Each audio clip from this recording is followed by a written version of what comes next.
all the way from East Africa District 114, Nakuru Toastmasters Club. We'd like to hand over the gavel to you. Please take over.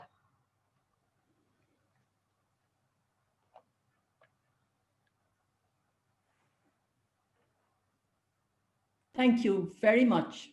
I have it, I've received it. Thank you. Cuireann céad míle fáilte ribhách. Céad míle fáilte romh chun na Heorpa, go Héireann agus go Killarney. 100,000 welcomes, fellow Toastmasters, and welcome guests. You are very welcome to this part of the holiday meeting, the 15th and 16th hours of this wonderful occasion.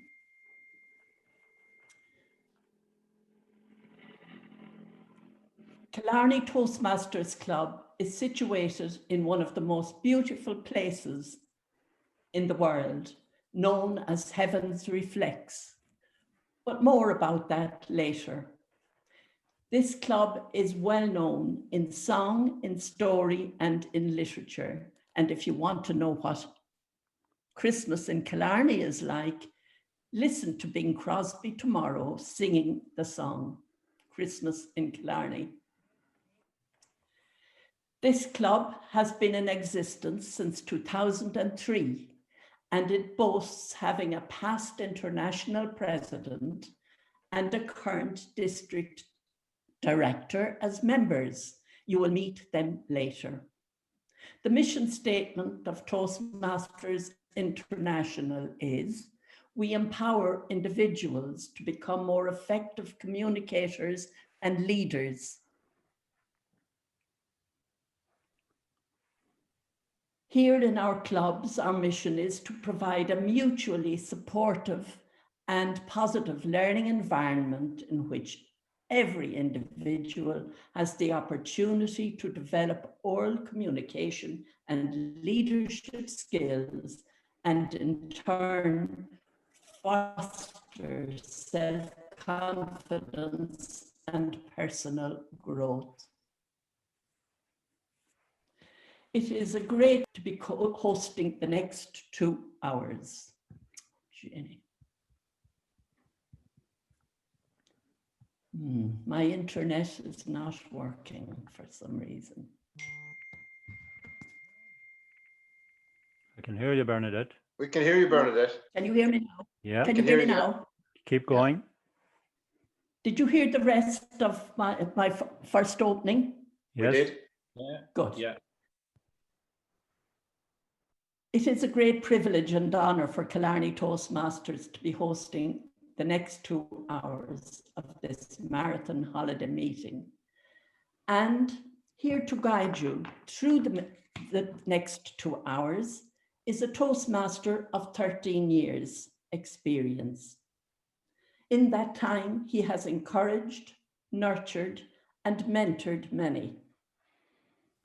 He is currently president of Roscrea Speakers and is a past area director and Division B director.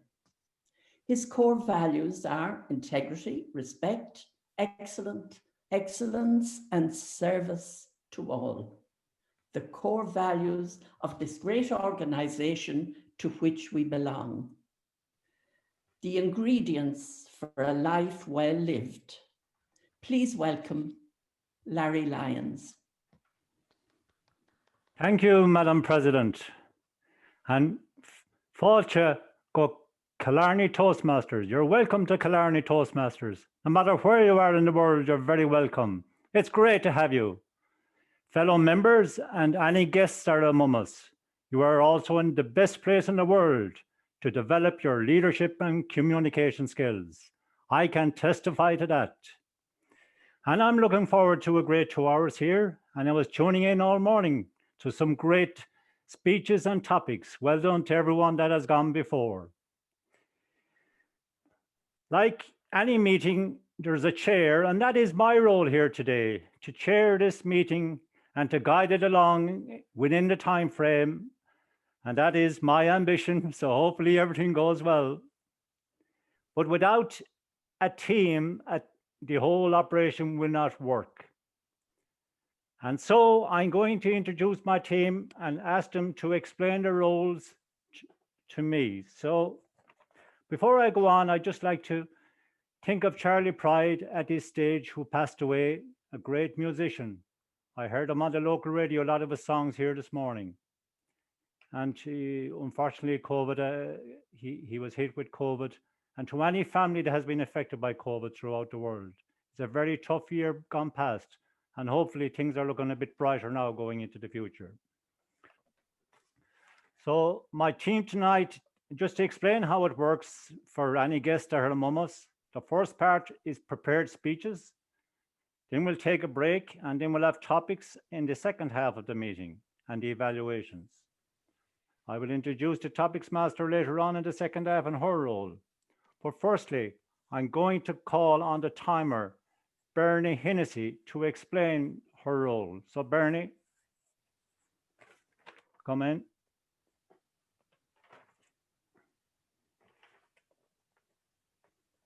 All right. Hello, Larry. Can you hear me? I can indeed. Lovely. Loud and clear. Great to see everybody from around the world, all ready for their holidays, their bags packed.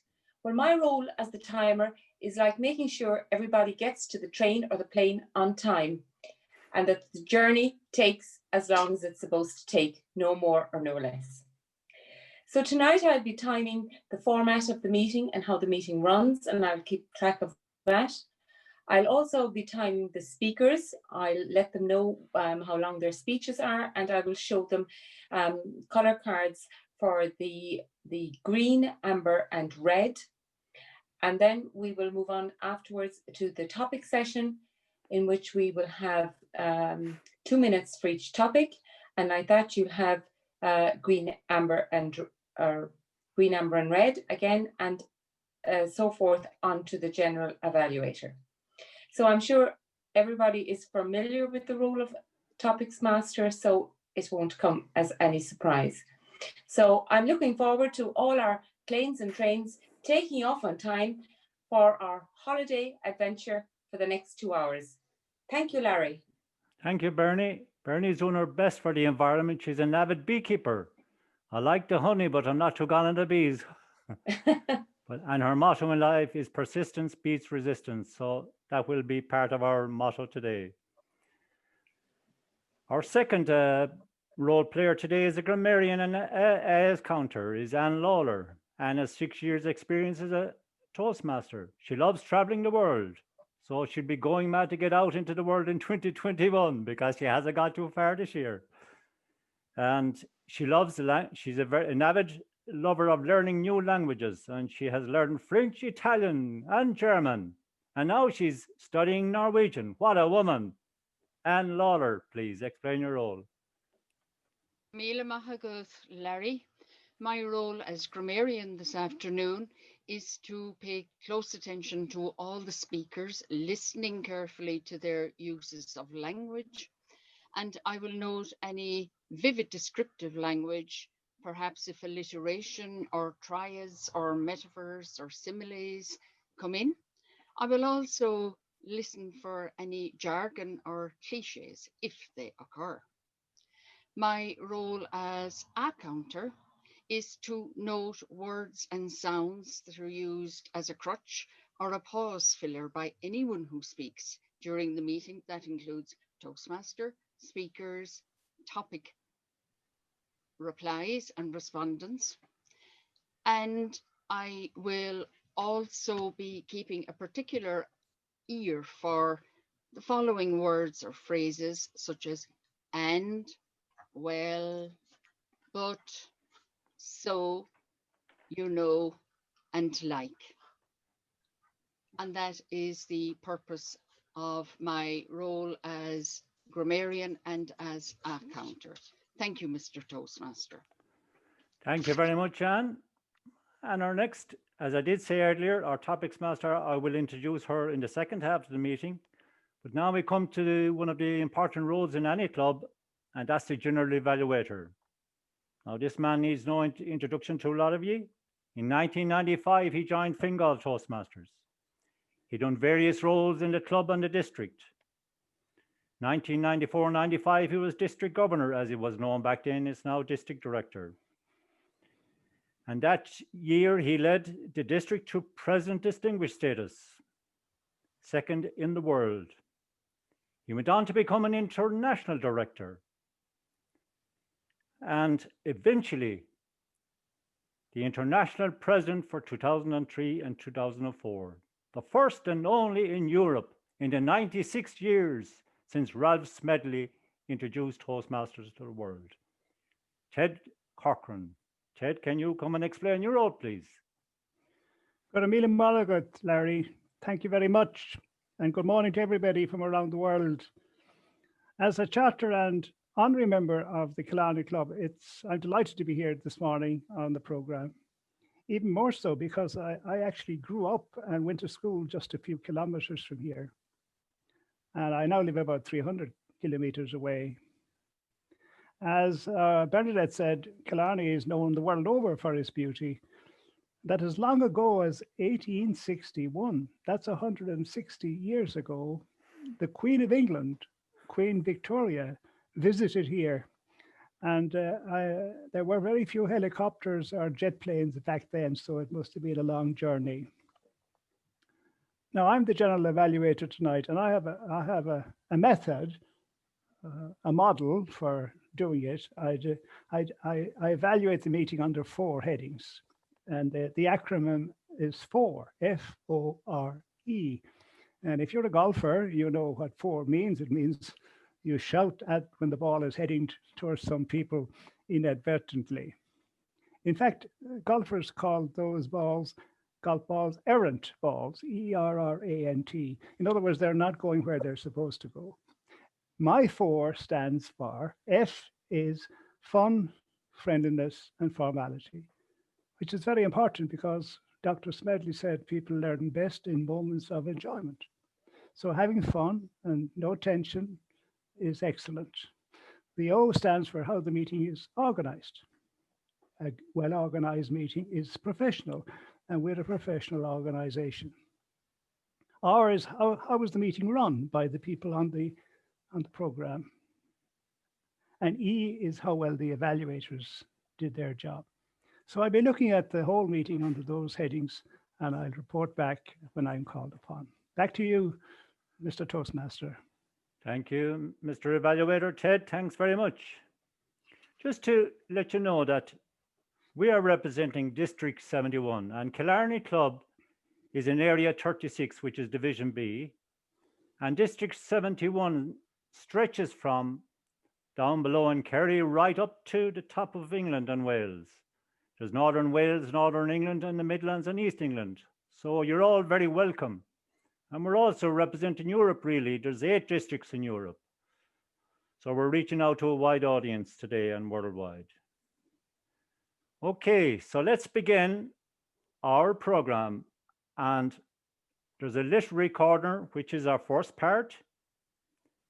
And the person that will be doing the literary corner, she was born in Austin, Texas, and she was 25 years a member over there. She moved to Killarney then, over to see what it was like this side of the world. And she's 7 years a member in Killarney. She's so dedicated to Toastmasters. She travels over an hour to her meeting. She lives in Waterville in Kerry, a beautiful part of the world, and travels to Killarney. And she's also a member of West Austin Toastmasters. Now she's dedicated, but she doesn't fly back. With the help of Zoom, she's able to join every morning at 7:30. How about that for dedication? Susan Bachman, welcome to the Literary Corner. Susan. Thank you so much. I'm glad to be here. And just for the record, 7:30 in the morning, Texas, is 1:30 in the afternoon Ireland time, which is how I'm able to go. Well, I'm going to do a screen share for my literary corner.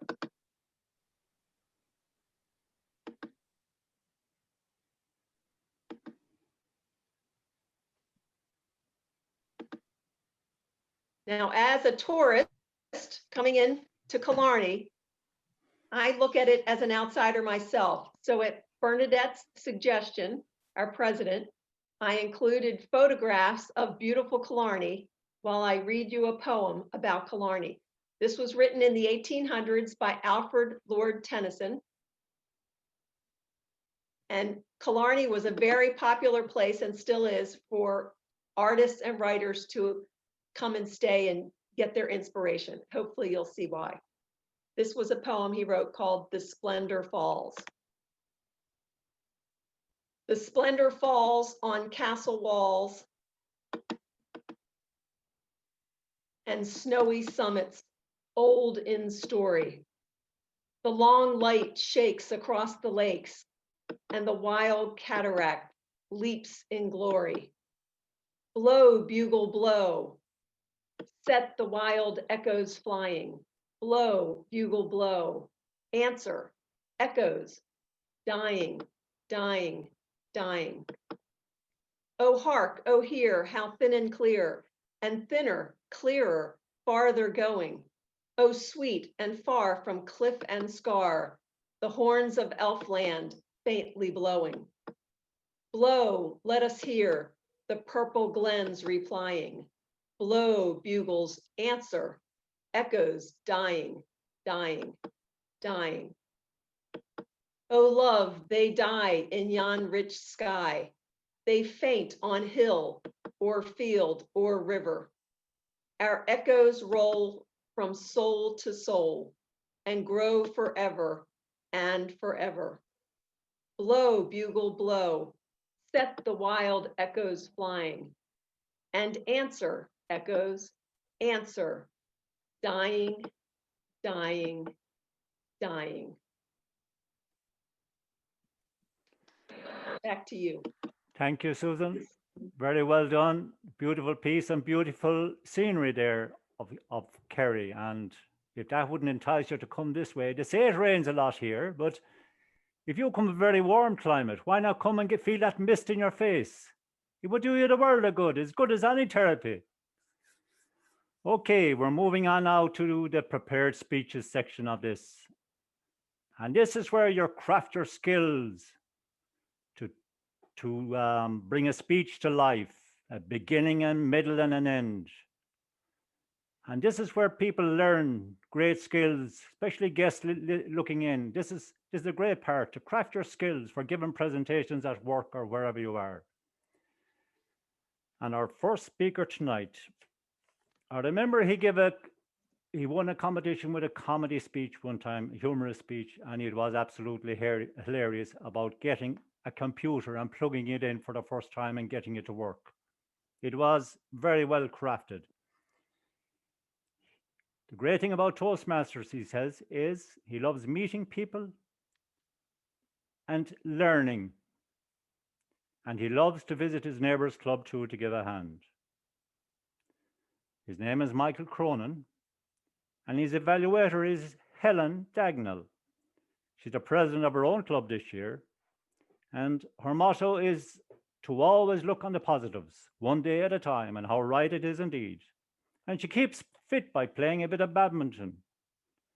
What a lovely sport to be involved in. So Helen, can you outline the objectives and purpose of Michael's speech, please? Come in, Helen. Yes, thank you, Mr. Toastmaster. I will give you the purpose statement for Michael's speech. He is doing a speech level 2, which is stage 1 of innovative planning. The purpose statement is threefold: to identify his primary leadership style or even styles, to share some aspect of that particular style, and to discuss leadership styles in general. Thank you, Mr. Toastmaster. Thank you, Helen. Now, Michael Cronin with a speech entitled The Reluctant Leader. The Reluctant Leader, Michael Cronin, please.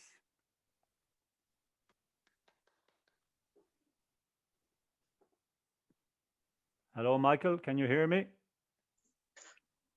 I can indeed. Mr. Toastmaster, fellow Toastmasters and guests. One of the great advantages of being involved in Toastmasters is not alone do you learn to improve your speaking skills, but also you get to learn and develop your leadership skills. You can do this at club level, area, division, or district. But I find the great challenge is the skills you learn to Toastmasters is to take them out and use them in the community. Now, I'm the type of person who would shy away from role. I'd rather be told what to do than to take the lead myself.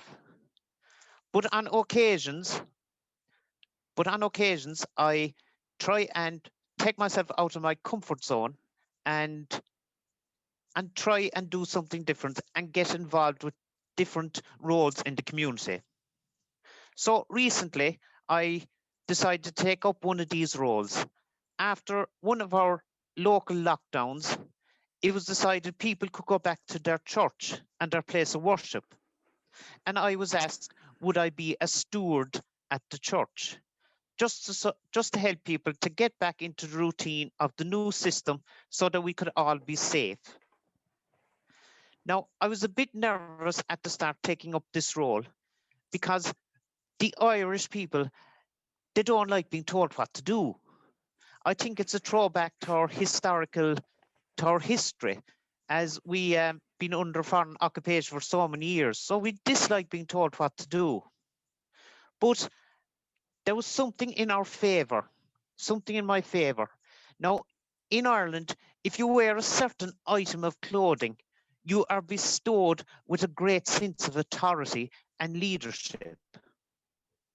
And this item I will now show you.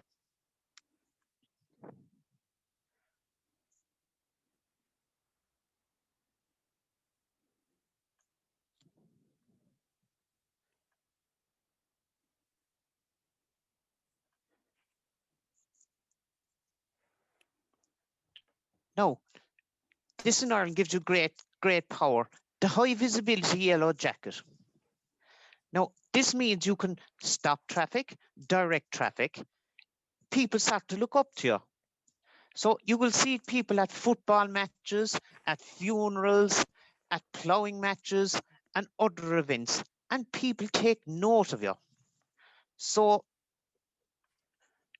my first night at the church, when I was going to be taking up this role, I was assuming that I would get my high visibility yellow jacket, but it didn't materialize. But instead, we got this.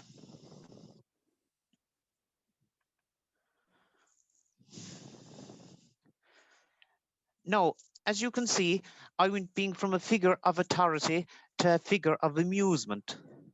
As people started to come into the church, they were bent over laughing, looking at me. They thought, some people thought was I a visiting village chief from Uzbekistan, and all I needed to complete my look was a bunch of medals on my lapel. Other people were saying, thank God it's not people weren't driving horses anymore, because they would have been after going to the hills. But the only thing for me was that my bum looked terribly big in it. But aside from that, I carried on. I learned all the skills I did as a Sergeant at Arms in Toastmasters, and I decided I would be pleasant and welcoming to everyone that attended the church that day. And it worked away fine. But as I'm a mischievous person, I couldn't help myself but to start to have a bit of fun as time went on. So on occasions, I would pull a person aside and I say, gee, Margaret, you don't look well tonight. I don't know, can we let you in or not? We'll have a look at you there at the side and stuff and things like that. And also one night, this cracking looking lady started to arrive into the church, and I said, how am I going to get to know her? So I said, I chanced my arm and I decided I'd ask her for her ID. And what would you know? She believed me and she gave me her ID, and I was able to see her name. Now, it was a bit strange indeed. It was a bit strange, actually, as everyone else was going to church trying to save their souls. I was at the door trying to commit the sin of lust. No, it worked away fine over the coming weeks. The only problem that was turning up was it was another Irish problem. People never want to go to the front of the church or the front of a meeting. The only place where the Irish will go to the front is to the bar in the pub. So you can imagine a big heap of people inside the door who don't want to move, and you're there trying to gently encourage them to get them to move up along the church. And there was two gentlemen in their 80s who've always sat inside the bench inside the back door. They've been there for 70 years, I'd say. Every Sunday they always sit there. But now the seating arrangements are changed. So instead of the bench being able to take two, it was only able to take one. And what would you believe it? They both thought they should be allowed to sit there. And I couldn't believe it when I saw the two boys getting thick with each other over who had the right to sit there. And they started waving their fists at each other. And another fellow was showing his stick at the other guy. Well, I don't know, but I think my guardian angel was looking after me, because I just saw the confession box alongside him, and I rushed in and pulled out the priest's chair and put it down 2 meters away from the other fella. And the other guy sat down and everything was happy. So I continued the role for 6 weeks. And then out of the blue, I was let go. I was relieved of my duties. I couldn't understand for a while. But then I was told that I was flirting too much with the older ladies, and that I was leading them away from the path of righteousness. So, fellow Toastmasters, as you can see, my style of leadership, my style of leadership is one that leads me into trouble. Mr. Toastmaster. Thank you, Michael. That was a very interesting and humorous touch, as you always do. And the high-vis vest reminds me, when I was young driving a car, the only one that had a high-vis vest back then was the police force. And my heart used to go pound, pound, pound when I'd see it, because my tax might be out, or insurance, maybe. Not my insurance, but my tax. But now everybody wears them, so you wouldn't know whether it's a guard or meeting or the likes of yourself. Okay, we're moving on now to our second speech. And when you join Toastmasters, one of the first speeches you have to give is an icebreaker, and it's more or less easing you in to Toastmasters. And our speaker tonight is Saoirse Enright. And Saoirse is a very busy lady at the moment, as she's doing a PhD in law. Now, that's not easy. And she also loves running and playing the guitar. So we might have a party afterwards, Saoirse, when you're finished. She's only a few 3 or 4 meetings in the club in Killarney. And her evaluator tonight is Brenda Pierce. So Brenda won the Division B contest, humorous contest, a while back. And the title of her speech back then was Nose. So who knows what she's going to come up with today? So Brenda, you're the evaluator. Can you outline the objectives and purpose of the speech, please? Saoirse is giving speech 1 from level 1 of presentation mastery. And the objectives of her speech today are to introduce herself to the audience and to learn the basic structures of a public speech. The time allowed is 4 to 6 minutes.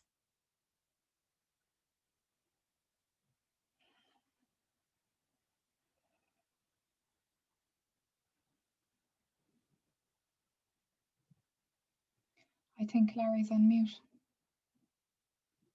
Sorry. Yeah. Saoirse Enright, Amor Fati, love of faith. Amor Fati, love of faith, Saoirse Enright.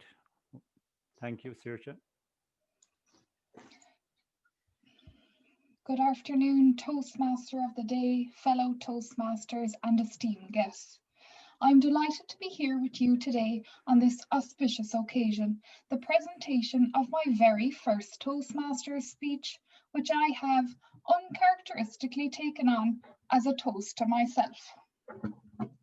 It was Mother's Day, Sunday the 22nd of March, 1998, when I entered this world, a felicitous arrival indeed.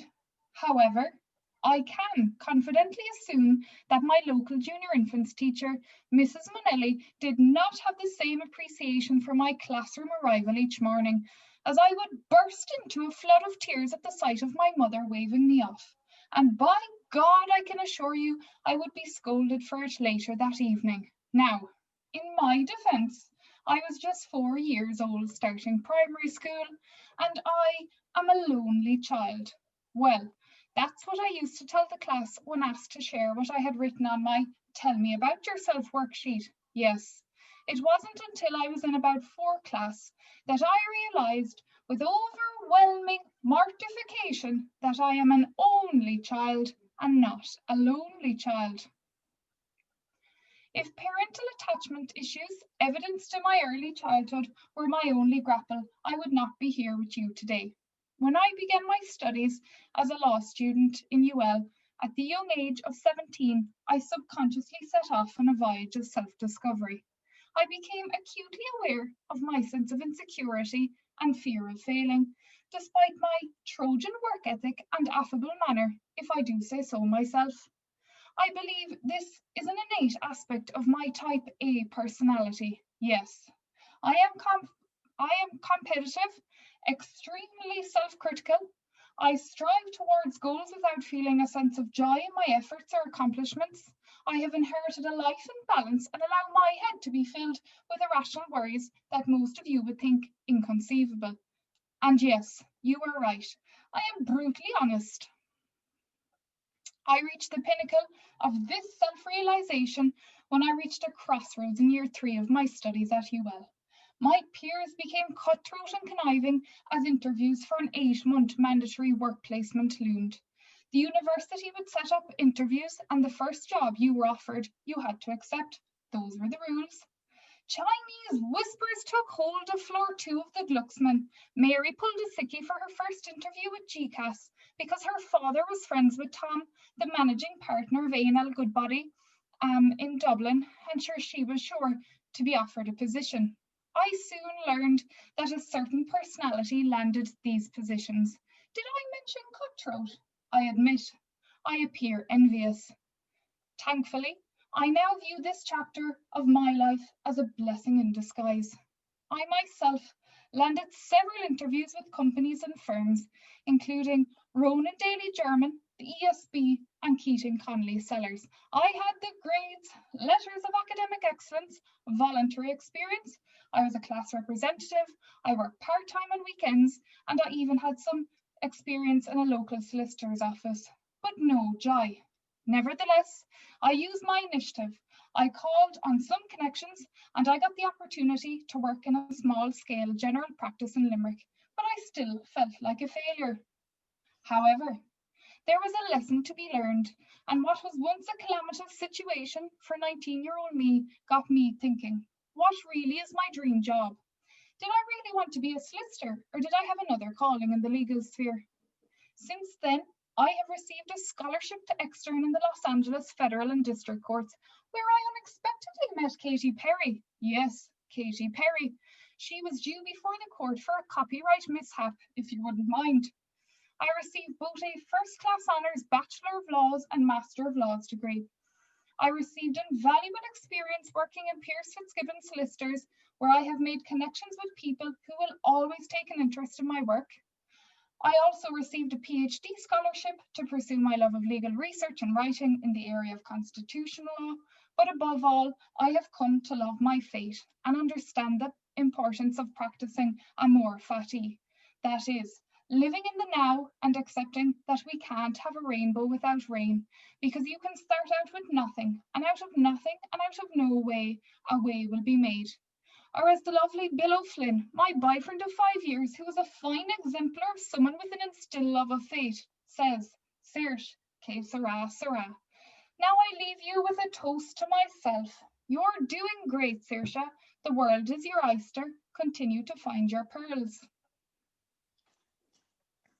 Thank you, Saoirse, for that very interesting and excellent icebreaker. Thanks For very someone much. that's only a few months in the club, that is absolutely terrific. So if you have any legal matters or something that's bugging you, you know where to go. Saoirse's number will be on the chat. So well done there. And that is a great talent to have, to be able to give your first icebreaker. And it's a great achievement for Saoirse. And I wish you the best of luck in your career. Thanks And very much. also, I would give you the utmost confidence that if you stick in Toastmasters, you will become the best person you can be in the world, because the challenges out there in today's world are significant, and Toastmasters will craft your skills throughout the years. And the great thing about it is every 2 weeks you will get a chance to hone those skills at your meetings. And every meeting, always be willing to talk and speak. And you will gain the confidence to be maybe the government chief whip or some role like that. So well done, Saoirse. Thanks a million. Now I'm moving on to our third and final speaker. What can I say about this lady? Ashley Tobin, 4.5 years in Toastmasters. And this fascinates me now about her. She reckon in fine weather, she crafts her speeches on the back of her husband's motorbike. Maybe it's to distract her from his crazy driving that she does it. I don't know. So we might find out later. Last May, she was the winner in the International Speech Contest in District 71. And I think her philosophy in life at the moment is something she picked up from her father. She says, grateful to be above the ground. And definitely in these hard times, that really resonates. Grateful to be above ground. We're so lucky, so we have nothing to complain about. Ashley's evaluator tonight is Joe Ryan. Joe is a Toastmaster since 1999, and I know when we started up in our club in Roscrea, Joe was one of the first people in the door to help us out. He worked for many years overseas in the army, visited many countries, so he has given great service to both his country and the world in keeping peace. He's now working in Milford Hospice in Limerick, looking after those that are not too well. He keeps fit by cycling, and I know by looking at him, he does cycle because he's always fit and healthy looking. Joe Ryan, can you outline the objectives of Ashley's speech, please, and purpose? Thank you, Joe. Mr. Toastmaster, thanks very much. When I finish bluffing, or blushing rather, I'll give the evaluation, the guidelines. So best of luck to Ashley. Her speech is from the Pathways Effective Coaching. It's 5 to 7 minutes long. It's a level 3 elective project. Connect with your audience. And it's to deliver a speech that connects using values, beliefs, characteristics, or research, and to build rapport with the audience. She wants to connect with the audience through values and beliefs, and by bringing them into the speech using questions and an internal dialogue. So best of luck, Ashley. Thank you, Joe. So Ashley Tobin, with a speech entitled, Sing Your Own Song, Ashley Tobin.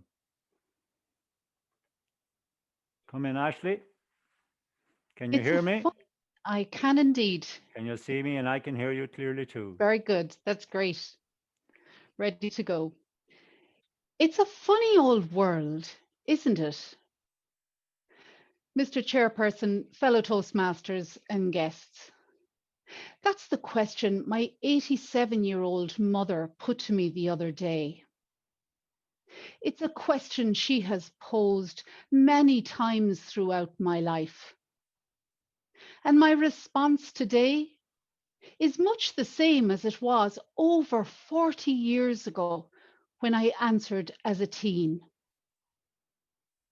Come with me now, will you, back into Ireland in the late 1970s.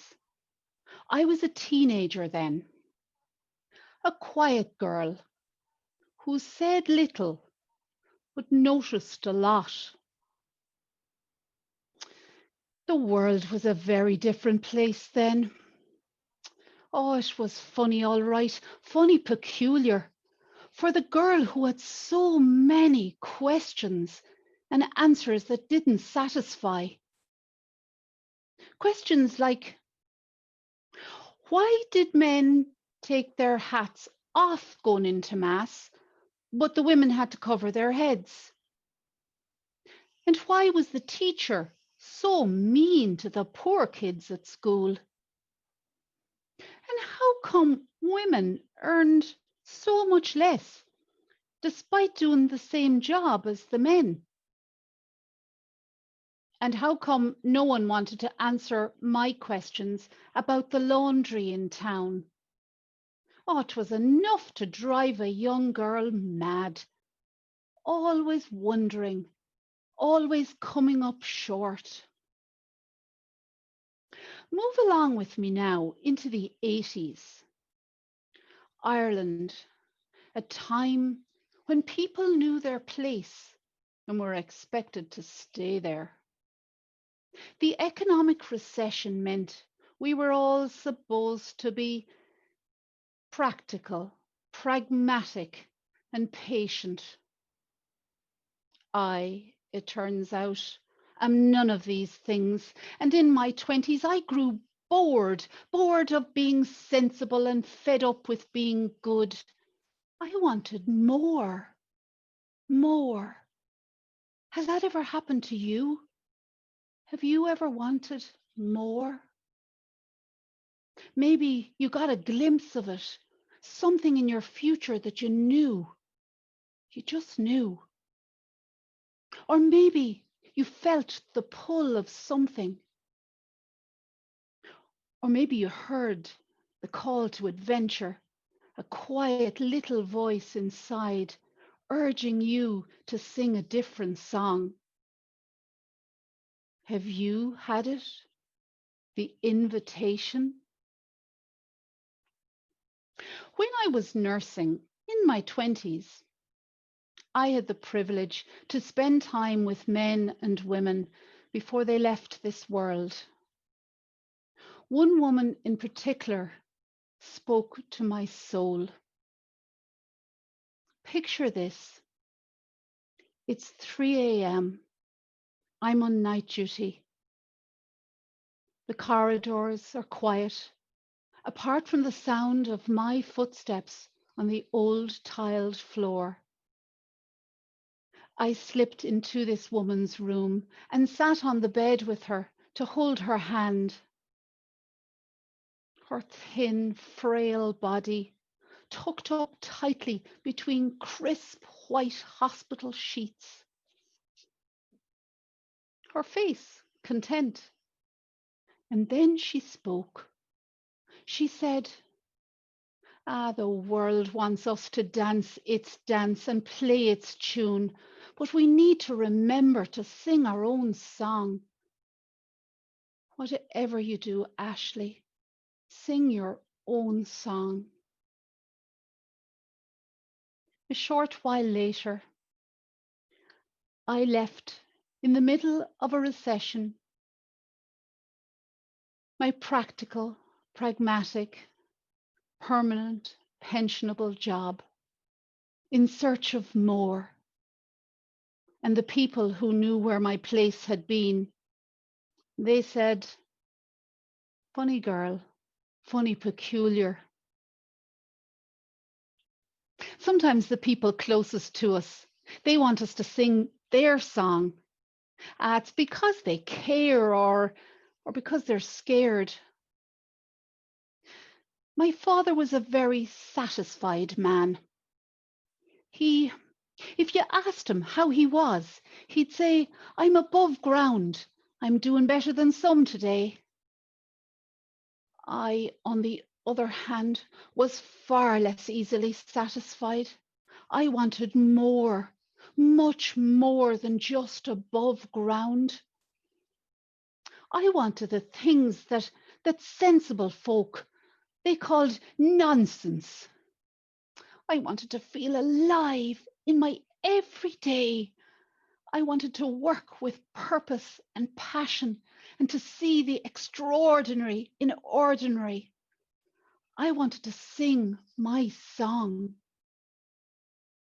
And I ask you today, do you sing your song? My leap of faith, it led to adventures and dreams come true. But before you imagine sunset walks on the beach, let me caution you, because adventures are made up of thrills and fun, but they're also made of terror and villains and trolls and scary things that seem impossible to overcome.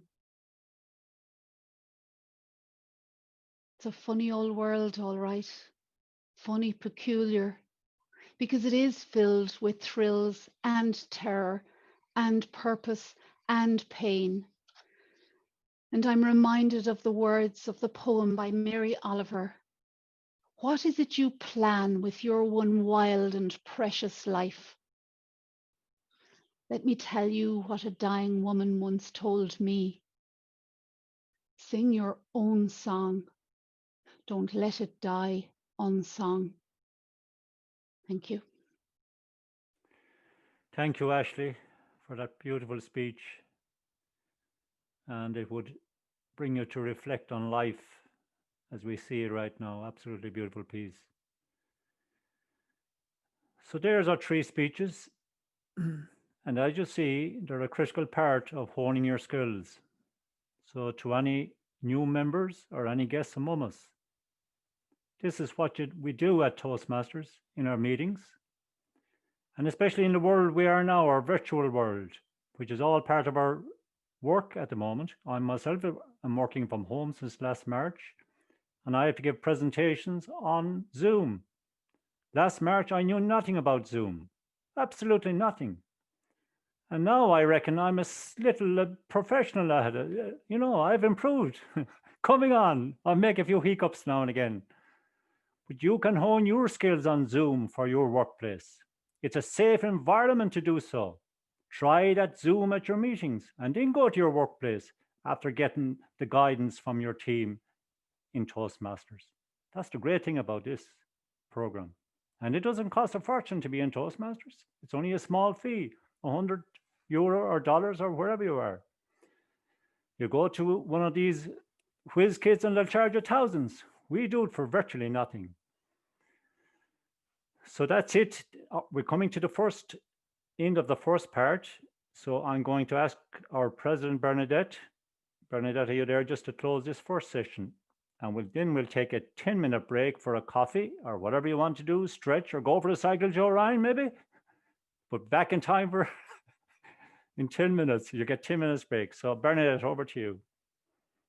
Thank you, Larry. Thank you, Larry. Can you hear me? Yes, thank you. Yes, Madam President. Yes, thank you. Over to you. Over to you now. I'll hand the gavel. What a lovely first session we've had. Very, very enjoyable. And it will continue after the break and when you get a refreshing cup of tea or coffee. Before the main body of the meeting started, I didn't mention our predecessor club that entertained us from Nakuru in Kenya. What a jolly, happy event that was. Their hats, how attractive everybody looked in their lovely hats. I have been checking in and out of the different meetings all day, and I am amazed at the quality and the standard of the speakers and the standard of each session. Larry mentioned there now about learning how to handle Zoom. Well, I am a slow learner, but I can tell you I've had to come out of my comfort zone just even to appear at a meeting. I have to learn the finer points. And if And when we get back to a normal time, I hope my mentor will sit down with me and polish up all the skills that are needed to present a seam-free meeting. This particular event has been a great learning experience for many of us. And I am so happy to have had the opportunity to take part in it. And I know it has been a tremendous honor for our club, a community club in the southwest of Ireland, where many of our members have, well, some of them have been there since the word go into 2003, when Ted Corcoran was the president, the international president, Toastmasters president. And I think it was an ambition of his to set up a club in his hometown. And in September 2003, the second Tuesday in the month, a meeting was called. 73 people turned up and 26 people registered that night. And Killarney Toastmasters Club was chartered. I've been there since the beginning. I've watched it thrive and wane and thrive and wane. And I can see from the present membership that it will carry on. Now I think it's time for a welcome coffee break and take a rest and come back to us after 10 minutes. Thank you. Anthony Garvey is going to entertain us during the 10-minute break. So anyone that wants to stay and have a chat. Anthony is a terrific Toastmaster and always willing to help out and lead by example. So Anthony, over to you now. Thanks. Thank you very much indeed. The check is in the post after the introduction like that. What a fantastic first half we have had.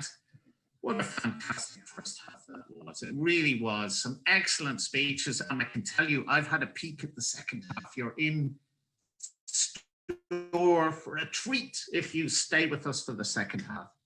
Can I tell you, you might be able to work out by my accent if you're a linguist or you have traveled a little bit, if you have visited our magnificent shores before, that I'm not actually from Kerry. It's not. I do live here and I bring up my family here, but I'm originally from Dublin, and Dublin and Kerry have had many rivalries throughout the years. Normally we meet in the final month of September, the final weeks of September, when we play for the GAA All-Ireland final, but sadly this year Kerry have not managed to make it through, so we have to take on the challenge ourselves to win the tournament yet again. And down here in Kerry, it's the one complaint that I have as a Dublin man. I get an awful hard time from Kerry people who have won the GAA title many, many more times than Dublin people have. But I can tell you, in my experience, this is a phenomenal place in which to live, to work, and to bring up your kids. So if you're thinking of relocating anywhere in the world, this is an astonishingly beautiful place, as you've seen from some of the images. And it's with decent internet, with great colleagues, with a super social life. You'd be hard pushed to find better.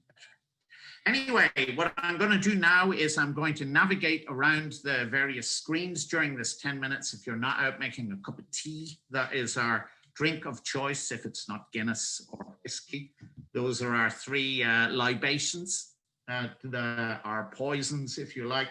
So if we're not knocking back one of them, if you're not doing so at the moment, I'm going to navigate through the little screens and maybe pick on you. I can see they're peering at me with a beautiful skyline behind her. D30, we've got Stephanie. Is that Stephanie K? Stephanie, would you care to unmute yourself? Tell us where you are in the world and what do you know about Ireland? Have you been here before? Is it on your bucket list or are you a regular visitor to these shores?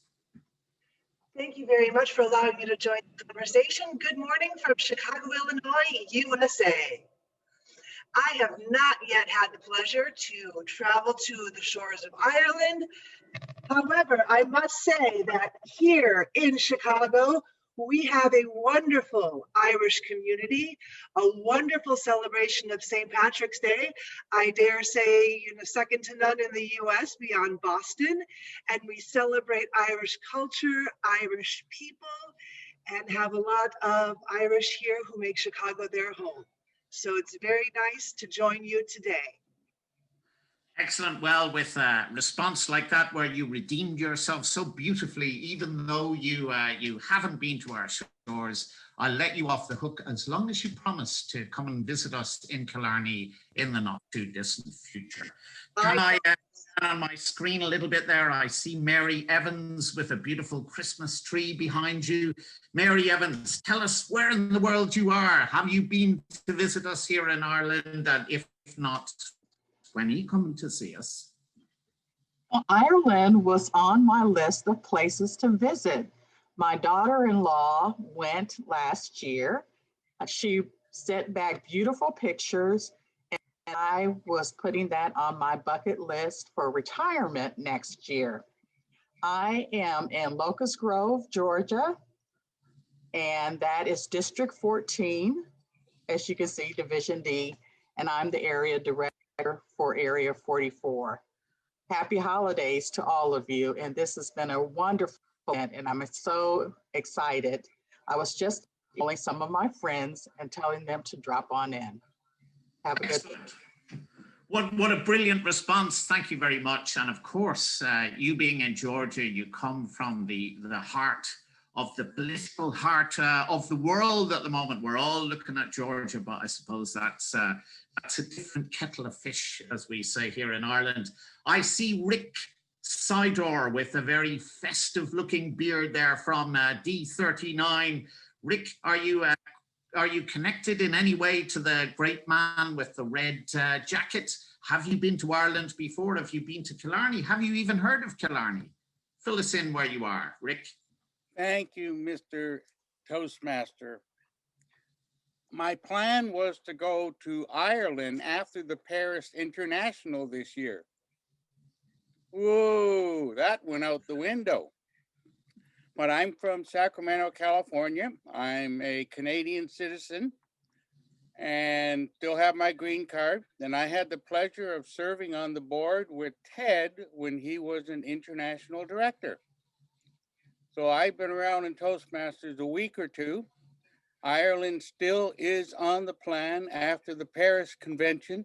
Hopefully they'll still have tours that we were going to take through the Alumni Association.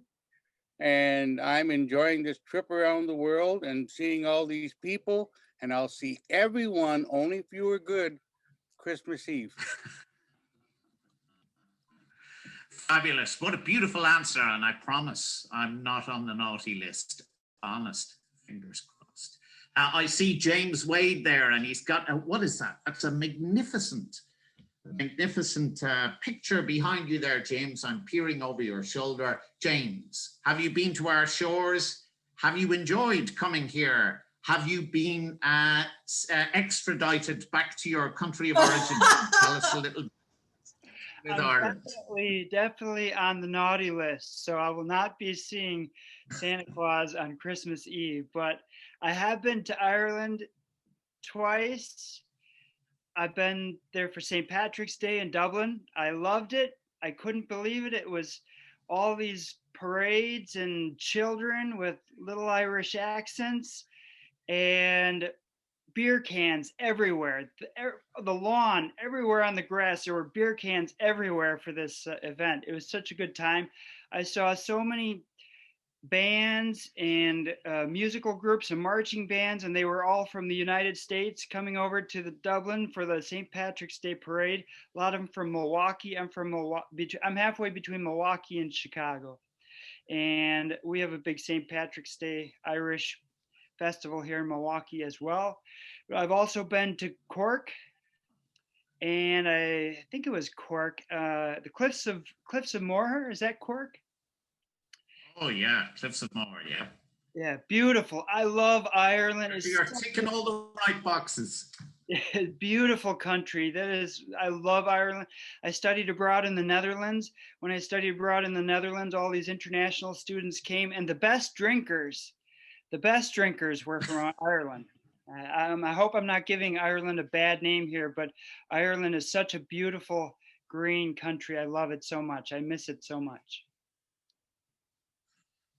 Well, you're welcome back anytime. Listen, I've time probably for two more. I see there Kathy Coit has a beautiful, very elegant looking bird behind you. Tell us, have you been to Ireland? Did you do that drawing yourself? And will you be coming to see us? And oh, you're drinking a little dropping the Guinness. Excellent stuff. Fill us in on your connection to the Emerald Isle. And you need to unmute yourself there, Kathy. I've unmuted myself. The bird is a crested crane, which is Kenyan. The Guinness is actually made in Nairobi, so it's not quite Liffey water. And I first went to Ireland in 1970 something or other, early 70s, to watch the tide go up and down off of Valencia Island, and also to Inishbofin, which is about 20 miles out into the Atlantic. And the first experience was we had a rental car and onto Valencia Island, which is just off of the Dingle Peninsula. There's a beautiful swing bridge over a little stream that goes nowhere. And I think that was EU funding or something like that. And the rental car was parked on the swing bridge and I dropped the keys into the water. And I've heard that the rental car sat on that bridge for another 6 months until somebody could find the keys to move it. So I love Ireland. I've just had the most wonderful experiences and had some really great holidays there. So here's your help. Thank you for sharing. I have been on that very bridge that you described. It is fantastic. And on Valencia Island, there is a chocolate factory in the middle of nowhere. In the middle of nowhere, you walk, when I was there are sheep, there are mountains, and a chocolate factory. So there you go. Listen, we are just crept up to almost 3 o'clock, which means that we're back on time. So I will hand back to the Toastmaster of the day. Thank you all for your contributions. Come and see us in the near future. Back to our Toastmaster. Thank you, Anthony. And as I said, you are a very talented person. You can get the room going. Right behind me here in the backdrop is our stadium in Crow Park. And I see there's some U2 fans out there, so we must get them to play there sometime when you come over. But our All-Ireland hurling final is on in this stadium here today. Normally it's played in July or August, but because of the COVID, everything was delayed. So today is a big day for the counties of Limerick and Waterford. So the best of luck to whoever comes out on top that. My own county, Galway, were beaten in the semi-final by Limerick, so I'm a bit sad today. And if they were in it today, I mightn't be sitting here. But so be it. I might have omitted Scotland there earlier as part of D71, and if I did, my apologies, because the Scottish people are close to my heart and they're lovely people and really like to enjoy themselves like ourselves over here, and are big into their music as well. And for the Chicago people, my heart lies in Chicago too. I did work there in 1991, 92 and 93 or thereabouts. And it's a lovely city and I had a great time. I also spent 6 months in Orlando at the start of that journey for me. So great people, great country. Okay, the second part of our meeting today is a very enjoyable part. And this is where, when you go to your meeting, you should always try get involved. The topic section. And this is where you're honing your skills. And I will let our topics master outline that, what it does for you, etc. Our topics master is Pauline McCabe. Pauline, she is 18 years a Toastmaster and she's done area governor twice. So she's always willing to go outside the comfort zone. And her philosophy is, if nothing changes, nothing changes. And how true it is. It's up to us to change things if we want to change ourselves. And another motto of hers is giving back. And I suppose you can twist that. If you give, you will receive. And nothing is true. Nothing is a more true saying. So Pauline, over to you. And I hope you have a lot of tricks up your sleeve. Pauline McCabe. Thank you very much, Mr. Toastmaster, for that kind introduction. Fellow Toastmasters, distinguished guests, friends, the objective of the table topics is to challenge speakers to develop their impromptu communication skills, to think on their feet by answering unrehearsed questions.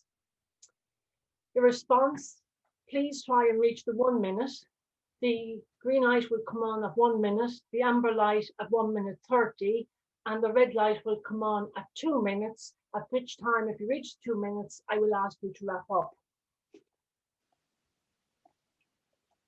I'll ask you to bring what we call the crack to the meeting.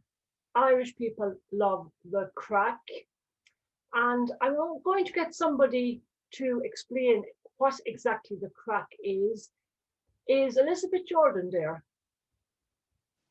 No, Elizabeth was there earlier. I am here actually. I am, yes. Welcome back, Elizabeth. Elizabeth, do you mind explaining to everybody here what the crack is? I am absolutely delighted to do so, but I have to say I've done it from a visitor's perspective, because not being Irish, I just enjoyed a crack. Okay, I have been going to conferences for years, and when you go to a D71 conference, what you hear is you must go to the crack. And I can only describe this as a mixture of, it's fun, it's fellowship, and you need 3 qualities. You have to be someone who loves to dance, who loves to sing, and who has stamina. The crack will go on all night and you've got to be ready in the morning to go to the conference. But I have to say, in terms of places I've been, no one does it like the Irish. It really is most amazing. It's rather like the feeling you're getting now. If you can times that by 100, you get a sense of what the crack is. Fun, fellowship, good humor, dance, laughter, you name it. It's really what it means to be fully alive. So come to Ireland, come to our conferences, come online, and maybe we may even do a crack online. Unforgettable. Over to you. Thank you very much, Elizabeth, for that wonderful explanation of crack. So what I'm going to do is, today I'm going to ask the topic, and then I'm going to select the speaker. So our first topic is the holly green, the ivy green, the prettiest picture you've ever seen. It's Christmas in Killarney. Patrick Rorty, would you like to speak about Christmas in Killarney, please?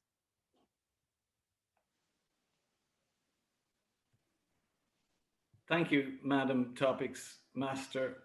I suppose I can echo a bit of what the other speakers have said about Killarney. I mean, Bernadette mentioned how beautiful it was. Susan's very moving poem about the beauty and the pictures of the landscape as well were absolutely fantastic and very, very true of the beautiful scenery that's here.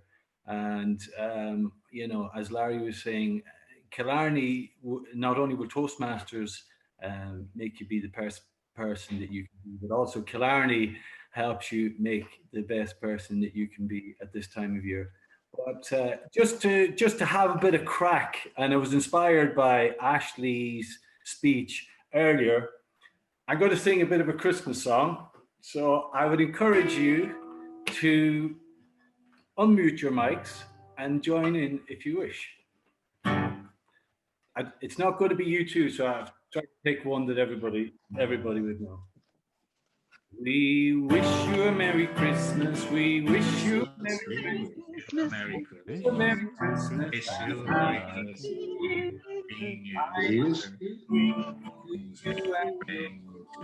and your kids.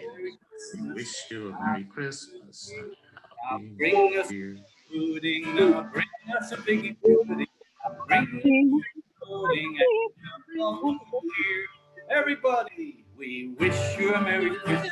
We wish you a Merry Christmas. Wish you a Merry Christmas and a Happy New Year.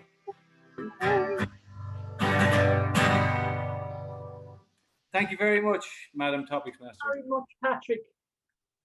That was very impromptu. Santa Claus, he's sick of wearing red. He's sick of reindeer. He wants something more modern to fly with. Charlotte Hand, you've been given the task of reinventing Santa. Please tell us what you're going to do. Charlotte, you need to unmute yourself, please. Thank you for that topic, Madam Table Topics Master. Santa is going to be all new this year. You have no idea what he's going to look like, but I'm going to share that with you right now. Santa is going to come into the world with kayaks, and he will slide down the Alps on the kayaks. He will travel the streams and the rivers across the world. He will go across the oceans. He will, instead of being in red, he will be in electric blue and silver, just like the silver in your blouse this morning, or this afternoon for you. It's morning for me. And he won't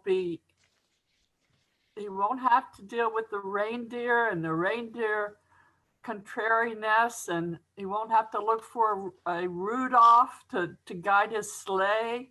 He will have a great time kayaking, and where there's water, he will be.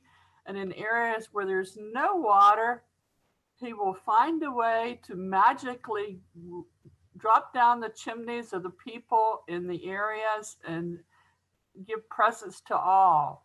Thank you for that topic. You're very welcome. Thank you for your response. My next topic is, which holiday is your favorite? And I'm going to ask this of Gavalier Randor. Yes, ma'am. Madam Toastmaster, could you please repeat the topic?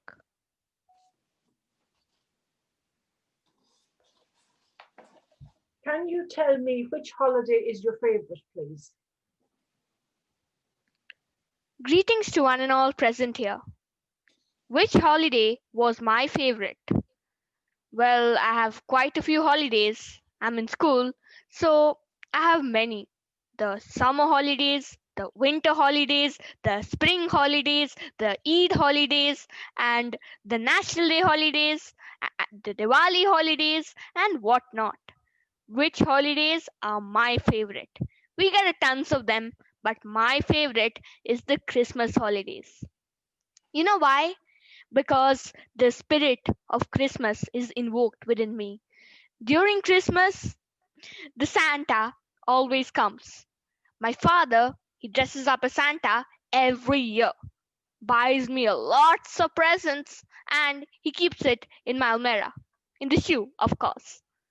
I just enjoy because I get a lot of presents, and we are out the whole day.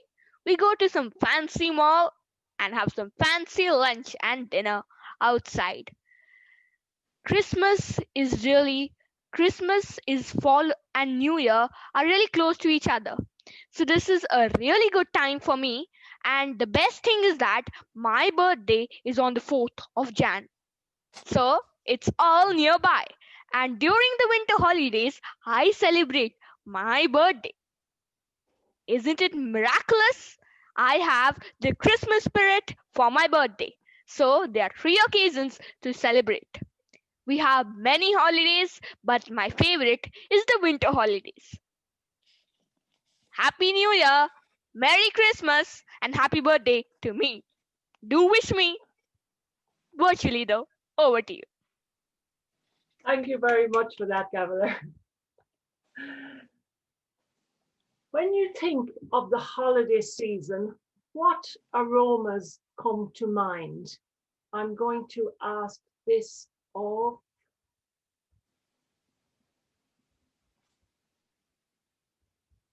Marilee Miller, please.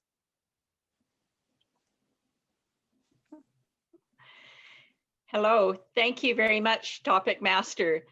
To me, the smells of Christmas bring many memories, but most of all, I think it would be the family's preparation and my parents' preparation of the turkey in the oven. You know, it's a big procedure with my father insisting he has to get the stuffing ready with all the ingredients of sauteed onions and raisins and walnuts and the bread and the proper amount of water, not too much and not too many spices, or we'll say it's too spicy, but the poultry seasoning, and then the big preparation of putting it in the oven and the aroma throughout the day. As he plays the organ and the piano in our house, which we no longer have, but these are the wonderful memories of Christmas and the smells that bring those memories. And then of course, enjoying the meal together.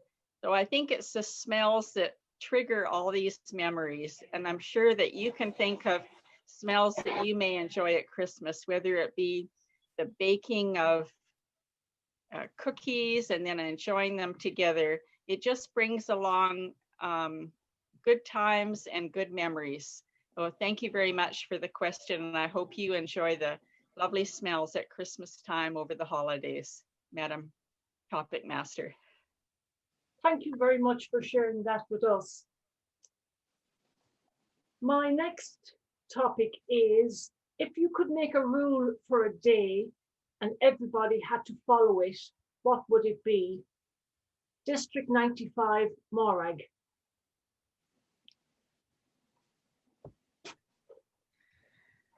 Madam Table Topics Master, my fellow Toastmasters and friends, greetings from Germany. If I had to make just one rule for the day, just one, that's quite a challenge. And it could only be for everyone that day. I'd probably choose a rule that you have to smile at every person you encounter. No matter if it's your first or your 21st Zoom meeting that day, or if you're in the supermarket or they cut you up in traffic, no matter what happens, my rule for the day would be that you have to smile at everyone, because smiling evokes a response.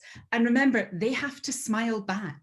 So you get to make them feel good, and they get to make you feel good by responding with a smile, even if that smile is maybe a little through gritted teeth. If it is someone who's just been cut up in traffic, or if you have chosen the last pack of toilet rolls from the shelf in the supermarket, because that's becoming an issue these days again. I don't know how we'd ever police it. I think we just have to rely on the good nature of people and the warm feeling that comes when you smile. So smiling, that's my rule for the day, Madam Topics Master. Thank you very much for that, Morag. If Christmas was a cake, can you talk us through the ingredients and the recipe, please? Carrie Barlas. Well, if you knew how I cooked, you may not have asked me this question. For a Christmas cake, you take your credit cards and you shred them into a fine powder, because they can do you no good, I promise you that. Then, depending on your country, you take a liquid. Let's say Guinness, because today we're in Ireland. You mix it up with your credit cards. Then, depending on your preferences, are you a vegetarian? Are you a vegan? Are you a meat eater? You would take your favorite binding method. In my case, it's Elmer's glue, and you pour it in there and you mix it up. Then you ask Patrick to get his guitar out to sing a song. And Patrick, I don't see your guitar coming out. Patrick gets his guitar up and he sings the Bake Cake Bake song. Patrick, will you sing that song with me? The famous American carol, Bake Cake Bake. And then we heard Marilee talking about her favorite aromas. Well, I have to tell you, what's going to happen in my kitchen is nothing but smoke. So Patrick then segues into the famous Christmas song, Chestnuts Burning on an Open Fire. It's really the most heartwarming, burning, family bonding scene you can imagine. But then as your family complains about your lack of skills and how you've ruined Christmas yet again, you remind them that to give is to receive, and you expect all your presents under the tree by morning. Thank you. Thank you very much. What 3 things do you look for in a good friend? And I'm asking this of, let me see, Derek Walsh. Derek, what 3 things do you look for in a friend? Hello, Pauline. Just to let you know, we're from the same district. Me and Pauline. Well, 3 things I'd look for. I'd look for what the financial world considers term consideration. So something of value that when in relationship with them, we can share, and that it can build value and not diminish value. Number 2, I'd look for some kind of, compatibility. And this is that one cannot take advantage of the other, so that I can't take advantage of them, and they can't take advantage of me. Now, I know in the real world, that's not going to happen. That's sort of a great friend if they don't take advantage of you. But I'm talking about, say, for example, if someone is very wealthy that I marry, and being of average income, then you don't want them to, take control of everything. And the third thing I look for is a strong sense of humor. Being Irish, we have a great sense of humor, and just the sense of humor to shine through. And laughter is the best medicine. It's a great remedy, and I have a strong sense of humor myself, and I like to see that we can laugh the holiday away instead of burning chestnuts or drinking even. For that anyway. Thank you. Thank you very much for that, Derek. If you could use Santa's sleigh for a day, where would you go? And tell us about your journey. And I'm asking this of Rachel Rodriguez.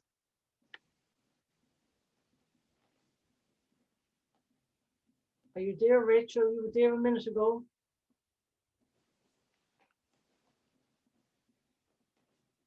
No. Okay, then I'm going to ask it instead to Todd. Todd messaged me and said he'd love to take a table topic. So, Todd, if you could have Santa's sleigh for a day, where would you go? Madam Table Topic Master, fellow Toastmasters, friends from around the world, who has not heard of Santa's sleigh or Aladdin's magic carpet and dreamed about where it would take them to the often mysterious and distant lands? So if I had Santa's sleigh for a day, man, I've seen so many crazy movies with the sleigh going haywire and crazy. I could just see myself at the controls of that, like on Dasher and Blitzen and Ditson and all those other reindeers. And reindeers that are male don't have the antlers. All the reindeers that have the antlers are the women reindeers. So Santa's sleigh is actually pulled by 8 women. So just so you could hear and know that, it's an interesting little tidbit. Wow, where would I go? Well, in 24 hours today, we're going around the world. So Santa does that one time a year, every year. So he has the map. I would get his map and try to get all of those Toastmasters. Now I got some of the people will be sleeping when I sleep down their chimney and go visit them. But hey, who isn't in for a good prank? I understand those little leprechaun guys in Ireland are all about having fun, because actually I started my Toastmaster journey because I visited Ireland in '96, kissed the Blarney Stone, and as part of my New Year's resolution going from December into January, I said, when I come back to Canada, I'm going to join a Toastmaster club, and I did. And I've been a member ever since. I love this organization. The sled took me around the world and back again. Thanks for the question, Madam Table Topic Master. Thank you very much for that, Todd. Pardon me. I'm now going to ask our last topic, and I see that Rachel Rodriguez is back in the room, looking shocked. Are you ready, Rachel? Christmas shopping. Are you a last-minute person or are you an organized person?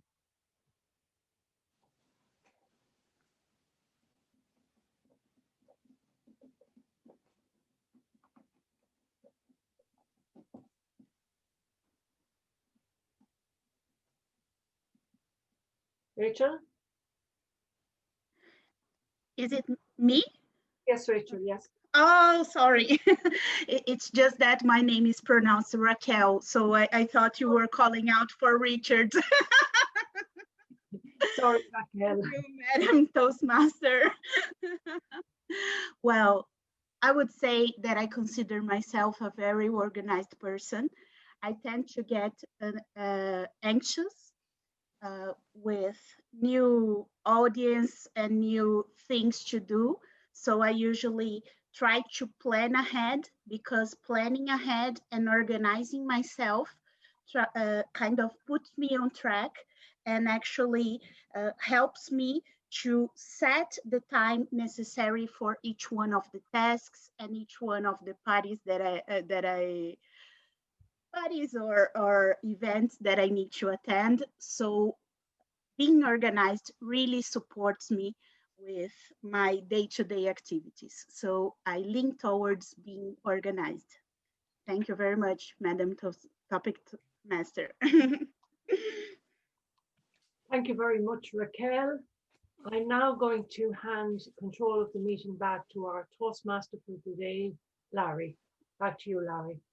Thank you, Pauline, for a very interesting session of topics and very interesting answers as well.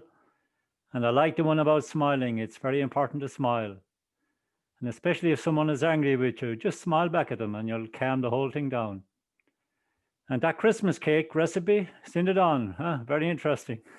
So well done to everybody that took part. So now I'm moving on to the general evaluator, Ted, for his report. And I've introduced him earlier, a man of many talents. So Ted, over to you. Thank you, Mr. Toastmaster, and hello, everyone. I'll begin by asking for the timer's report for the 3 speeches, please. So please welcome Bernie Hennessy. Hello. Hello, Mr. General Evaluator. The timekeeper's report, we're bang on time according to the schedule I was sent out, which is excellent. But you want to know about the 3 speakers. Okay, the first speaker was Mike Cronin, and Mike Cronin spoke for 6 minutes, 57 seconds. The second speaker was Saoirse Enright, and Saoirse's icebreaker was 5 minutes, 12 seconds. Our third speaker then was Aisling Tobin, and Aisling's speech lasted 7 minutes, 17 seconds. And that contains the times of the speakers, Mr. General Evaluator. Thank you. Thank you. Thank you so much. And will you time the evaluators, and I'll ask you for a report at the end as well. Thank you so much. Okay. So we begin with the evaluations. Our first speaker was Michael Cronin, and please welcome Helen Dagnell to give us the evaluation for his speech. Helen Dagnall.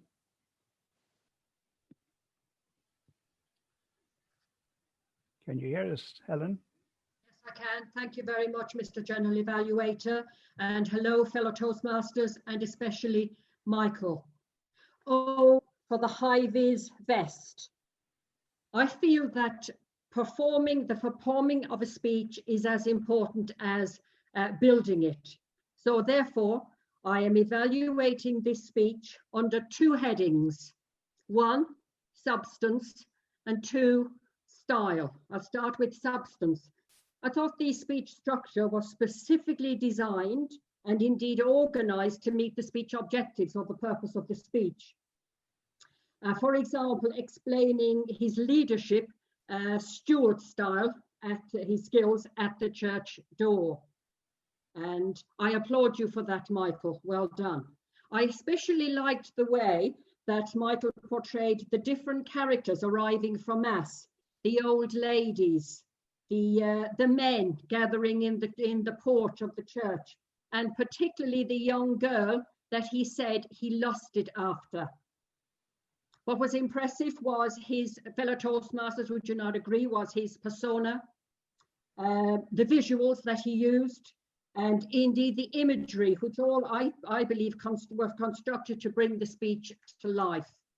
Secondly, under style, I thought Michael demonstrated great word power, and that complemented by his eye contact, by his humor, by his storytelling ability, rendered the speech memorable, and in fact, I felt drew the audience in. Will we ever forget Toastmasters committing the sin of lust at the church door? That was a high caliber speech, I believe, and yet we are urged as Toastmasters to seek out ways and means of raising each and every speech to new heights. So with that in mind, I'd like to signal what I think is called my mix and match techniques. One, keeping your body movement as purposeful as your body language. Now, I do appreciate that that is difficult on Zoom, but Michael, maybe standing up, raising your arms, or moving from side to side might do that. Secondly, alter the pitch and the tone, because that can add drama to the speech, and it also heightens the impact for the audience. Thirdly, I think maybe addressing the audience, draw us in, ask us a question, how do we hone our leadership skills in the community, for example. In summation, let me recap, which was for me the standout the features of this speech: the detailed storyline, the comical elements, the vivid description of exercising his leadership style in the community. And well done, Michael, on finding that extra chair. You never know, it's all about leadership skills. Incorporate the few signals, i.e. recommendations of language and movement, pitch and tone, and indeed addressing the audience. And that will ultimately add value to the speech. Overall, I thought it was a wonderfully detailed and comical speech. It was delivered with purpose, style, and panache. And it was enriched, I believe, by Michael's highly developed storytelling techniques and engaging and personality. All I can say, Michael, is continue chancing your arm on your Toastmaster leadership journey. Thank you. Thank you very much. Thank you very much, Helen. We move on now to Saoirse Enright's icebreaker, and to evaluate Saoirse's speech, please welcome Brenda Pierce. Brenda. Thank you, Mr. General Evaluator. Saoirse, congratulations on a wonderful ice-breaking speech. Your first objective today was to introduce yourself. I know this must have been a daunting task facing a worldwide audience, but you did this superbly. You told us stories from many aspects of your life, from your first day at school, your scary job interviews, and your many academic achievements.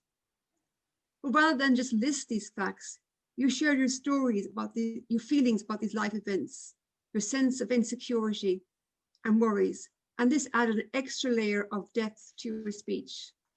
This made it insightful for us, the audience, to you as a person and your innermost feelings. This is very impressive for your first icebreaker speech. You also accomplished your second objective today, which was to learn the basic structures of a public speech. Your speech was well constructed with a clear chronological flow to keep the audience engaged with plenty of humour throughout. You were clearly passionate about your topic today, and this was demonstrated in your warm and engaging tone of voice, which made your speech easy to listen to. You used hand gestures and had engaging eye contact throughout, and you already appear comfortable speaking to a large audience. I would like to suggest an area of improvement for your next speech. Overall, your speech delivery was energetic and fast-paced. I would suggest that you try to incorporate the use of a pause and change of pace within a speech. For example, when you said, "We can't have a rainbow without Ray." A pause after this will give the audience time to absorb this lovely message. Overall, Saoirse, you gave an excellent icebreaker speech that combined depth, humour and passion, and your delivery was clear, confident and engaging. I wish you well on your journey in Toastmasters and have no doubt that you will excel. Mr. General Evaluator. Thank you, Brenda. We move on now to Ashley Tobin. And to evaluate Ashley, please welcome Joe Ryan. Joe. Mr. General Evaluator, thank you very much. And thank you very much to Ashley for a wonderful speech. Let me just remind you what the objectives of Ashley's speech were. It was an elective project to connect with our audience, and the aspect was to deliver a speech that connects using values, beliefs, characteristics, or research, and to build a rapport with the audience. And boy, did you do that, Ashley. Considering the diversity and the geography of the audience, I thought it was very appropriate that you introduced yourself with a question. And from there, you began to give some background, but it was how you gave it. Like the vocal variety, raising your voice gently to make to emphasize, lowering it, slowing down your pace at the appropriate time. As we've all become or had to become familiar with the Zoom platform, you used gestures and eye contact very appropriately, leaning towards the camera to emphasize as if you were bringing us into your secret, pulling back to make a general statement. I thought the awareness of the audience and of the diversity was really enhanced and obvious when you went back to describing Ireland of the decades. Those of us of my generation would remember those decades, but the younger people from Ireland, indeed people who are not from Ireland, would not necessarily do so. So you put it in context. You were obviously extremely comfortable with the topic, extremely comfortable in dealing with the audience online and the medium itself. I thought your speech was very well constructed. You just told us what you were going to tell us, you told us, and then you reminded us what you told us. Classic construction. And then you personalized it, describing your interaction with that lady in the ward when you were a young nurse. Coming from the background that I come from, that struck a chord with me, describing what it's like on a night shift. And I think people would have got that sense of the personal touch that you as a nurse gave to that lady. Unfortunately, you gave me a very difficult task to make a recommendation. And it's something that has been said to me many times by foreigners listening to native English speakers from Ireland. And all I can say to you is perhaps slow down a little bit. And other than that, I'm really enjoyed your speech, and I do look forward to hearing more from you. Thank you very much. Thank you, Joe. Can I call on our timer, Bernie Hennessy, for the times of the three evaluators, please?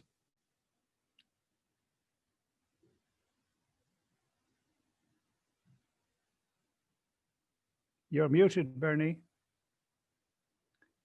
Bernie, you're muted. All right, okay. You're okay now. Sorry about that, Ted. Okay, the first speech to be evaluated was evaluated by Helen Dagnall. Helen's evaluation took 3 minutes 53 seconds. The second evaluator was Brenda Pierce, and Brenda's evaluation took 2 minutes and 8 seconds. And the third evaluation was by Joe Ryan, and his evaluation took 3 minutes and 7 seconds. Mr. January Evaluator, that concludes the times for the evaluators. Thank you very much indeed. Now then, we move on to the grammarian and accounter. Anne Lawler, please let us have your report.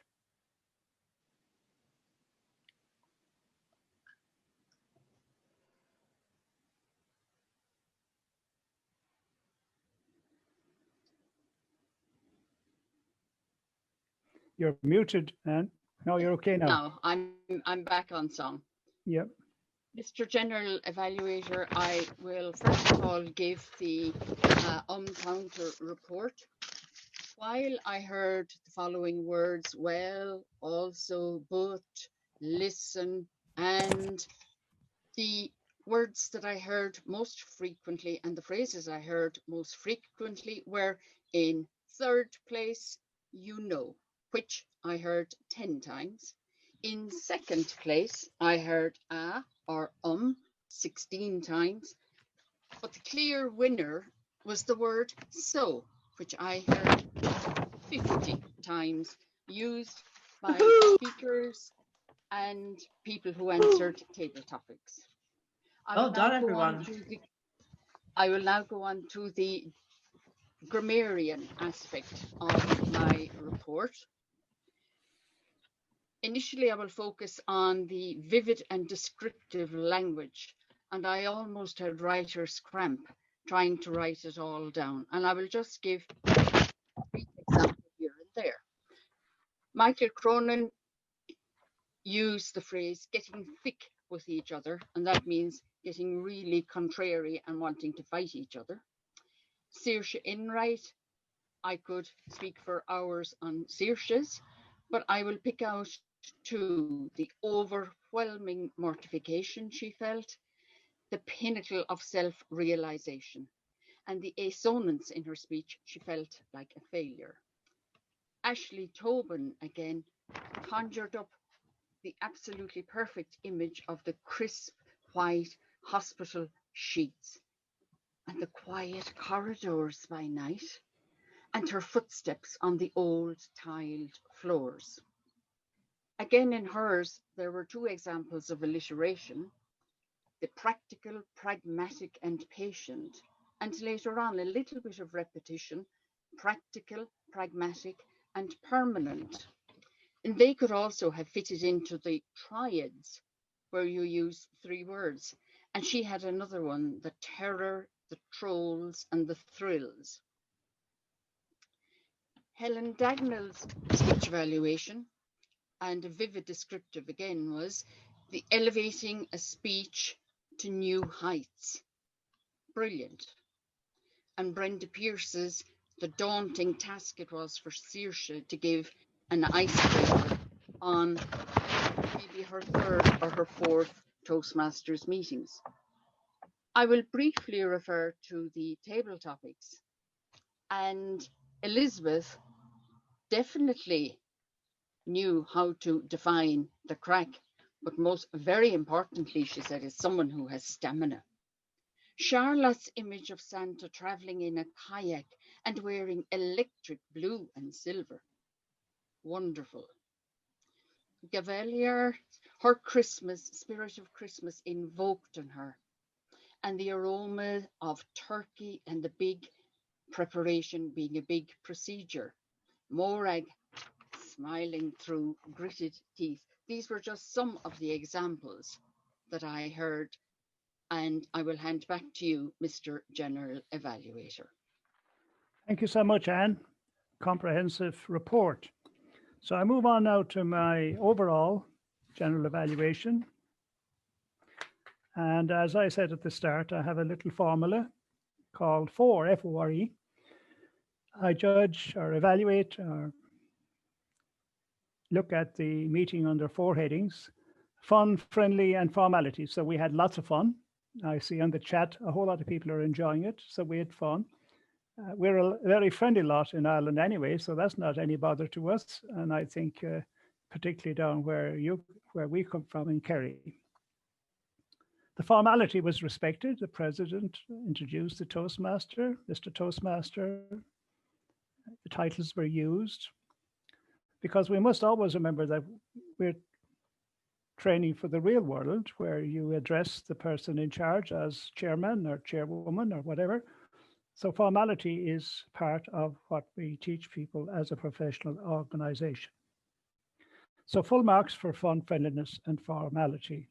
The O stands for organization. Well, if it was an in-person meeting, we could look at all the gavels and nameplates and you name it, but we're far apart, spread across the world. The organization is excellent, and thank you, Michael Bowen, all the way over there in Vancouver Island, who I spent some very enjoyable days with 3 years ago. Thank you, Michael, and your helpers for putting it all together. And it has worked very well. So then we come to the running of the meeting. That's the R. President Bernadette opened up and she was calm and presidential. And that's what we're looking for in a president. Said her nice few words and welcomed us in Irish language, which is nice when we see it in Ireland. Handed over to Toastmaster Larry, who seemed in control the whole time, happy out. He had lovely intros. He was relaxed, conversational, and humorous, and he ran the meeting to time. What more could you ask for a Toastmaster? We moved on to the topic session. We had the lovely interval by Susan Bowman, and the literary corner. And it's nice to see photos of my native mountains and lakes, etc. And I thought that the poem by Lord Sir Alfred Tennyson was just the thing to back it up. So thank you, Susan. Couldn't have done that any better. So then we got to the break, and Anthony entertained us by acting as an MC and inviting people from all over the world who responded wonderfully well. Delighted to be asked, I think. So thank you for all those people. And then we had the break. That was the break. And then we finished that and we got on to Pauline, the topics master. Now, Pauline had 10 topics. Well, if you include the first one about crack, I must explain to my visitors from outside Ireland that crack is spelled C-R-A-I-C. It's an Irish word meaning good fun and humor, and not C-R-A-C-K. They can mean something else in other, in other situations. I always find I need to do that because it can confuse people. So excluding crack, we had 9 topics, and they were all excellent because they were, Pauline kept them simple, 1 or 2 sentences, asked the person to answer, and they all answered extremely well. They were suitable for all ages and nationalities, and I thought they were really, really good. I was delighted to see our second vice president, Morag Mattison, originally from Scotland, but now living in Germany, answer a topic. That was nice to see you. And I thought the rule for the day about smiling, Morag, was really the one I liked best of the whole lot of the topics. But well done. Well done, Pauline. No problem. Well done. Our timer, Bernie. Well, you kept track of us all and did it extremely well. Grammarian Anne, whom I can see on the screen. all the time. So what a comprehensive report, both as grammarian and as accounter. Wonderful examples of the word usage, which when it's happening just flow by and you hardly notice them, but Anne brought them back to us, particularly the examples of alliteration, which were really, really good. So well done on that. So now I move on to the E, which are the evaluations. And they were all top class, really were, because they follow the regular way of doing it, which is the sandwich method, as some people call it. I call it, I have a name for it, call it, do you pose as an evaluator? That's POSE. So P is for the positive things, O are for the objectives or purpose, S are for the suggestions, and E are encouraging at the end. So we had Helen. It took 3 minutes 53, but it was a really comprehensive report. Talked a whole lot about the positive things and gave examples of why she thought they were positive. Talked about substance and style. She said the objectives were met and gave 3 examples of suggestions, which Michael will take on board, and finished up in positive style again by repeating some of the good things that Michael did. 3:53 was a few seconds over, Helen, but I still enjoyed them all. Then we moved on to Brenda. And again, Brenda talked about Saoirse's speech. She said she made it insightful and had a basic structure, and she met the objectives of an icebreaker speech was just to get up and speak for the first time. She had a suggestion, which was pause, change of pace. And what I like in this is that she just didn't say, like many people say, pause. She gave the example about rainbow without that rainbow phrase that she could have paused there. So that was, I like evaluators that give examples for things they suggest. And again, she finished off encouragingly. And then we had Ashley, evaluated by Joe Ryan. Again, he followed the same system, talked a whole lot about the positive things in her speech, talked about the objectives, mentioned the pause, and finished encouragingly. What more can you say? Excellent, excellent evaluations. I've only got one overall suggestion to make, and that is I like to see written down the objectives of the speeches so I can look at them and listen to the speaker and learn from that. That's the one overall suggestion I would make. Without that, after that, I enjoyed it very much. Excellent performances by everybody. Back to you, Toastmaster Larry. Thank you, Mr. General Evaluator Ted, and what a great way of presenting your report. And I like the 4 system.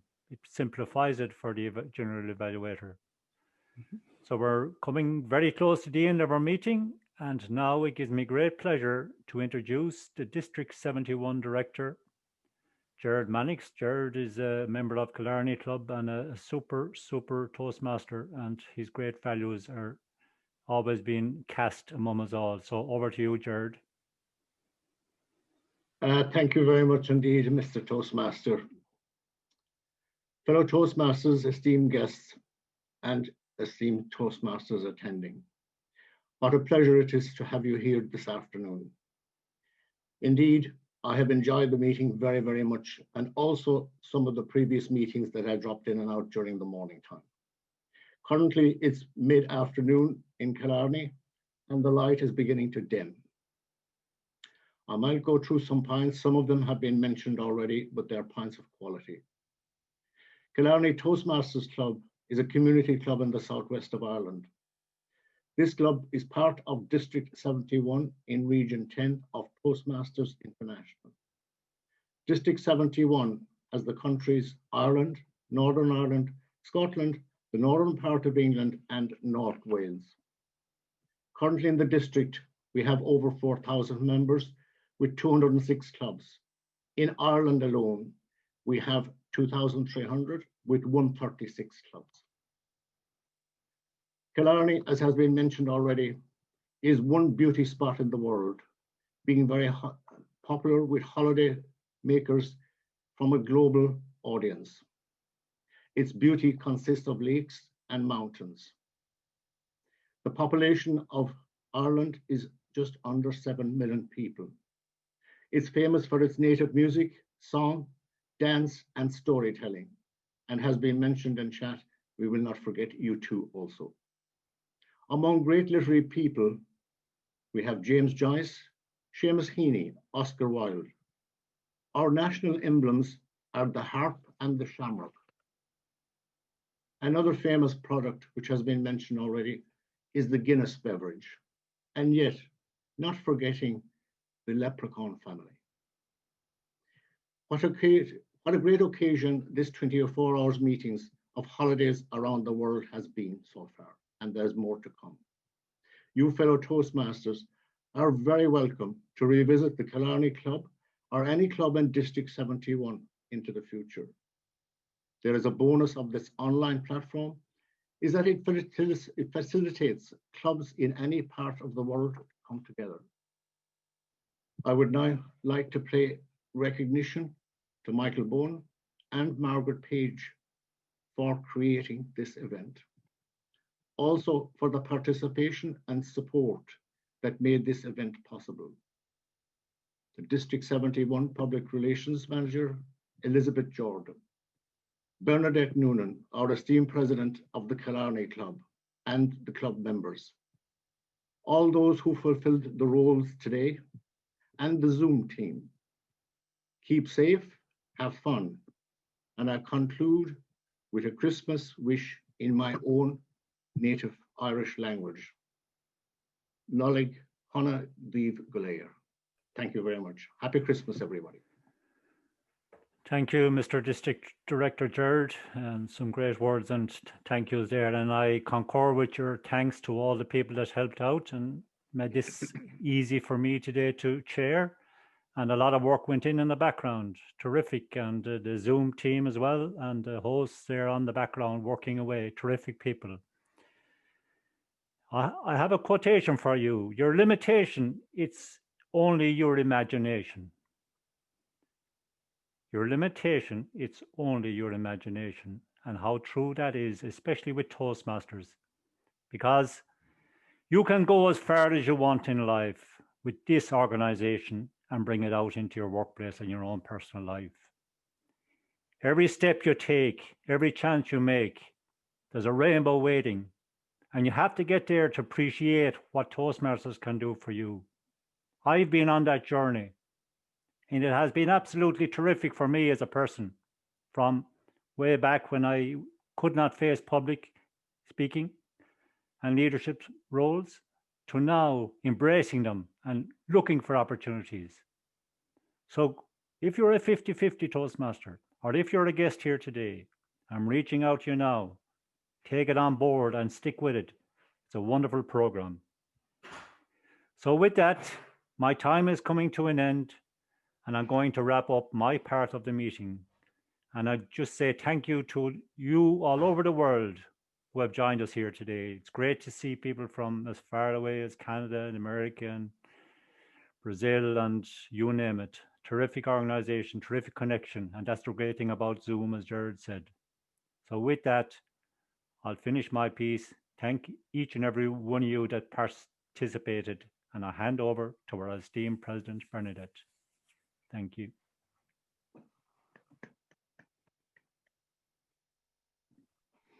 Thank you, everybody.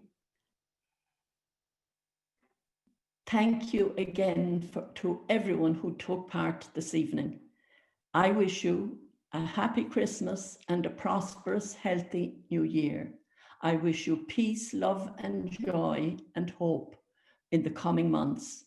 And we are ready now to hand this gavel over to Villa Olympia English Toastmasters Club in Brazil. and I am waiting for João Augusto Cortial to take the gavel from me.